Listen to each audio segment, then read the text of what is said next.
Vous écoutez Radio Equinox, la chaîne du peuple. La chaîne du peuple. Bonjour. Il serait à nouveau suicidaire pour l'opposition d'aller à la prochaine élection présidentielle sans une refonte préalable du code électoral. En l'état, aucun parti ne peut espérer obtenir une victoire devant le RDPC. En d'autres termes, pour espérer une victoire, l'opposition doit exiger une révision du système et du régime électoral. Ce matin, parlons du cas du code électoral pour ce qui est de l'élection présidentielle. Il faut retoucher ce code électoral qui avantage le parti au pouvoir. Si ce code ne l'avantageait pas, il ne refuserait pas aujourd'hui l'idée de code électoral consensuel, c'est-à-dire un code électoral accepté par tous les partis et qui sera applicable à tous. Pourquoi le RDPC a-t-il peur d'un code électoral consensuel? Pourquoi ne veut-il pas un code électoral accepté de tous? Justement, c'est parce qu'il ne veut pas que le jeu soit clair. Pourquoi serait-il réticent à un code consensuel si celui actuel qu'il a taillé à sa mesure ne faisait pas ses affaires?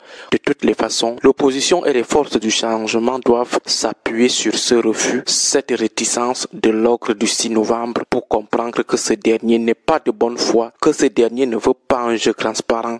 Dans cette réforme qui doit être exigée, il est important de ramener la majorité électorale à 18 ans. Il est inconcevable que dans un pays où les jeunes de 19 ans sont engagés dans les rangs de l'armée et meurent parfois au front pour défendre le pays, la patrie, on continue de maintenir la majorité électorale à 20 ans. Donc, on peut mourir au front à 19 ans, mais on ne peut pas voter à 19 ans. On refuse le droit de vote à quelqu'un qui est engagé dans une guerre pour défendre le pays. Aussi, la direction de l'ECAM et le conseil électoral devraient être constitués uniquement des membres des partis politiques.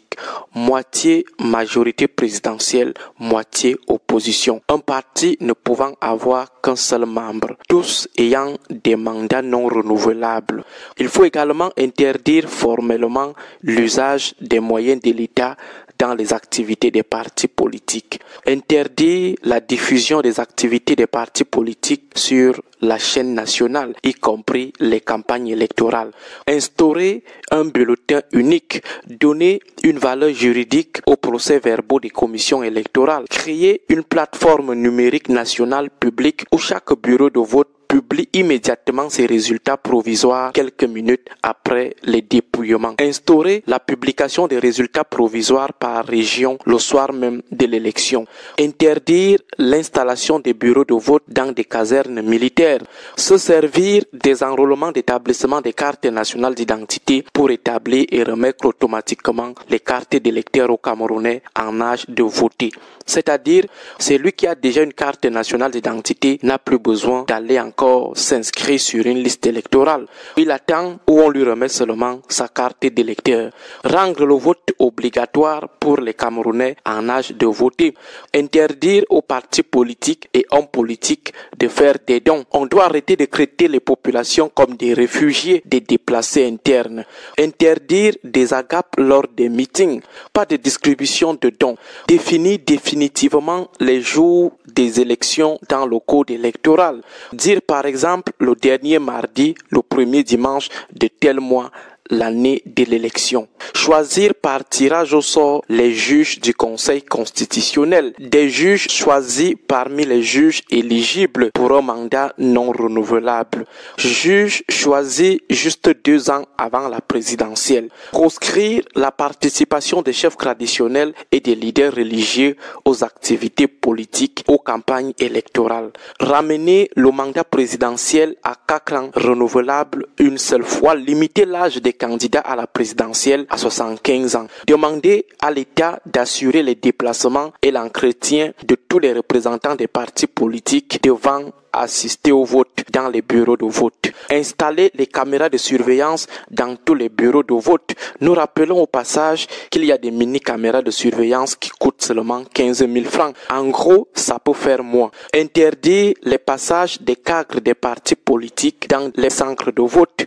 Voilà de manière ramassée quelques réformes que l'opposition devrait par exemple exiger avant toute participation à une autre élection présidentielle. La dernière initiative dans ce sens a malheureusement disparu des radars.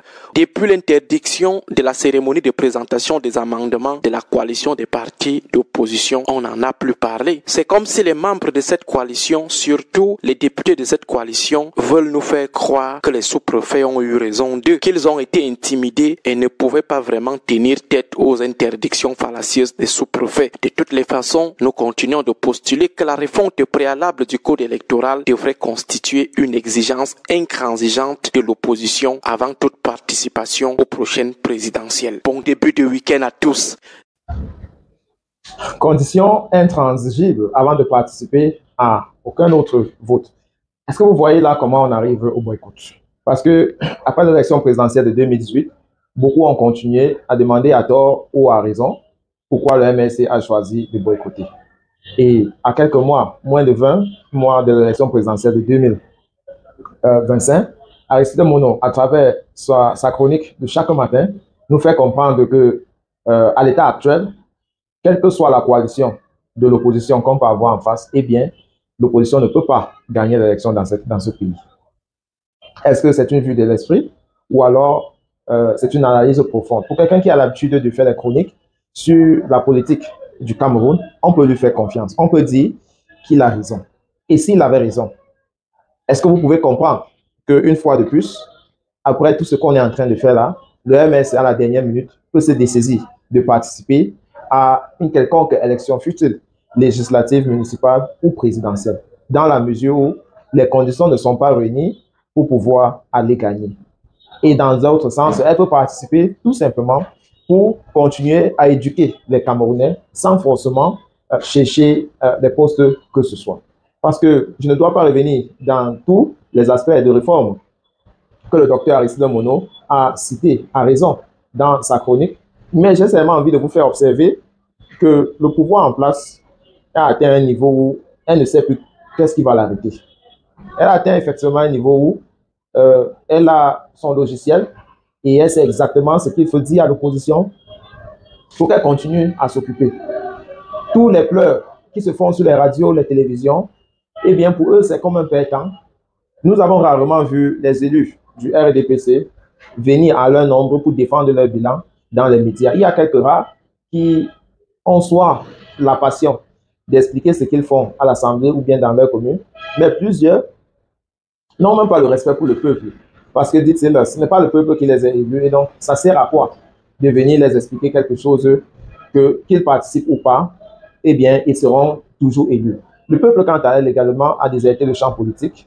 Tout simplement, ça ne sert à rien de voter. Et donc, à travers ce désintéressement-là, l'ordre dirigeant, depuis 1982, maintient quand même sa suprématie au sommet de l'État. Qu'est-ce qu'il faut faire? Je vous assure, il faut continuer à sensibiliser les Camerounais. Un peuple sensibilisé est comme un repas qu'on a pris du temps à assaisonner. Elle serait forcément dégustative.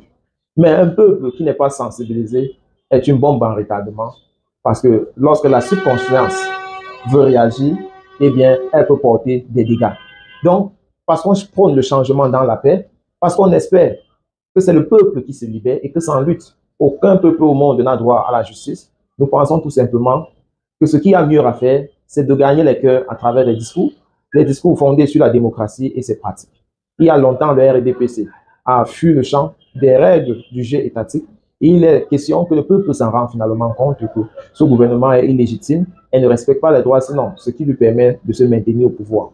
Et que les luttes, les querelles interspécibles qui existent dans l'opposition devraient de plus en plus se taire, parce que parmi l'opposition, il y a bien ceux qui connaissent l'école, ceux qui connaissent le terrain. Si chacun reconnaît sa place, sanctionné par le peuple bien sûr, eh bien, on va arriver à libérer notre pays. Il n'est plus question de rester pointer le doigt, la coalition, comme c'est une formule magique. Si ça a pu travailler, réussir en 92, j'ai peur que dans des conditions du code actuel, qu'on ne puisse pas réussir. Parce que voyez-vous, même si vous voyez sur la table aujourd'hui le PCRN, le SDF et le MSC parler d'une même voix, rien ne garantit en réalité qu'elles vont gagner les élections partout. Le RDPC va encore venir vous dire qu'à l'extrême nord, elle a eu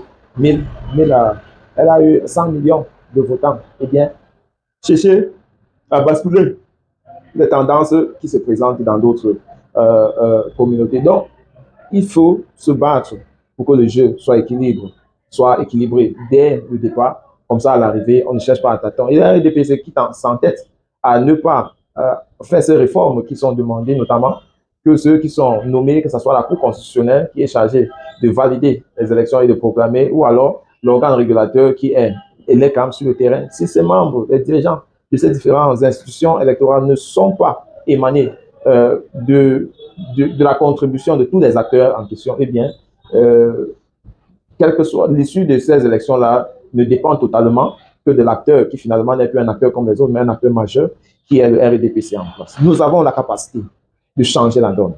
Je m'inspire toujours avec les peuples qui se sont libérés. À un moment donné, le peuple arabe n'avait connu que de la monarchie. Mais lorsqu'il vint le temps pour se libérer, elle s'est libérée. La révolution en France, lorsqu'elle vint le temps pour se libérer, elle s'est libérée. Les États-Unis se sont libérés des Grandes-Bretagne. L'Allemand se libérait de l'Amérique. Donc, c'est pour vous dire, il n'y a pas de peuple dans le monde qui ne peut ne pas se libérer parce que Dieu a ceci de fondamental, qu'il a mis en l'être humain la capacité de faire des choix. Et c'est nos choix chaque jour qui définissent notre avenir. J'espère que nous allons continuer à nous sensibiliser entre nous. Je vous ai dit, aujourd'hui, j'ai dédié la plupart de mon temps à la sensibilisation parce que moi-même, je fus sensibilisé. Ne négligeons jamais la formation des citoyens. Il faut absolument que la population migre des observateurs, devenant des acteurs engagés, capables de causer le changement positif dans leur société. À très bientôt.